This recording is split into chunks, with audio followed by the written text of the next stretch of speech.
जय हिंद दोस्तों, आप कैसे हैं? मैं ऊपर वाले से प्रार्थना करता हूँ कि आप खुश होंगे और सुमंगल होंगे। आज मैं आपको इस वीडियो के माध्यम से सनी पाजी को मैं बहुत-बहुत धन्यवाद बोलना चाहता हूँ, बहुत-बहुत थैंक यू बोलना चाहता हूँ कि उन्होंने आज एक जाट मूवी बनाकर जाट और जट्टों को एक करने का जो एक बहुत ही चमत्कारिक प्रयास किया है, उसके लिए मैं उनको बहुत-बहुत दिल से, बहुत-बहुत अपने हृदय से उनको धन्यवाद देना चाहता हूँ।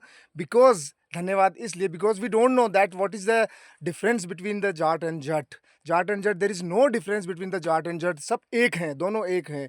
और ये जब एक थे, आज इनके अंदर डिवीज़न हुआ, बट ये जब ये एक थे, जब उस समय पर वहाँ पर सिकंदर जो आधे से ज़्यादा धरती के ऊपर कब्ज़ा करने के बाद जब वो भारत की भूमि के अंदर घुसा और घुसने का एक ही उनका झेलम नदी के पास से उनका एक ही रास्ता था जिस रास्ते से वो घुसते थे और जिस रास्ते के से आज भी आतंकवादी घुसते हैं वही एक रास्ता है भारत के अंदर एंट्री करने का। और उस एंट्री करने के रास्ते को सिर्फ और सिर्फ पहले भी पास्ट में भी और प्रेजेंट में भी जट्टों और जाटों ने ही उसको कंट्रोल किया था और आज भी कंट्रोल कर रहे हैं।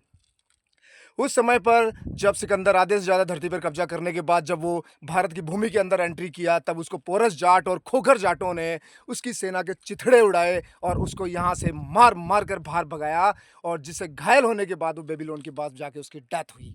सेकंड, जब चंगेज़ खान मैक्सिमम पार्ट पर, रशिया के मैक्सिमम पार्ट पर कब्जा करने के बाद, मंगोल पे कब्जा करने के बाद, जब वो भारत की भूमि के अंदर कब एंट्री करने की उसने सोची, तब उसको इतिहास याद आया सिकंदर का और उसने ऐसी गलती, सिकंदर वाली गलती नहीं की।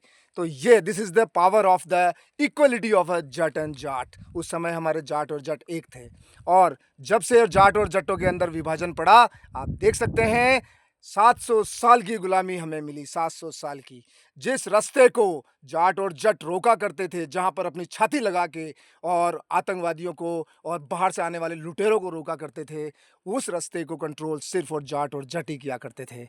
जिनके बाद उनका विभाजन हुआ और विभाजन आपको पता है जाट और जट्टों का विभाजन कैसे हुआ। विभाजन के बाद में फिर वहाँ से और ये विभाजन एक ऐसा है जिससे हमारे देश को 700 साल की गुलामी मिली। अगर ये विभाजन नहीं होता हमारे जाट और जट्टों में, तो हमारे देश में कभी कोई लुटेरा आज तक ना एंट्री कर सका और ना करेगा। सो दोस्तों, इस वीडियो के माध्यम से मैं आपको और एक रिक्वेस्ट करता हूँ, सभी मेरे सनातनी भाइयों को प्लीज़ एक रहें, इक्वल रहें, एक साथ रहें। Thank you. जय हिंद।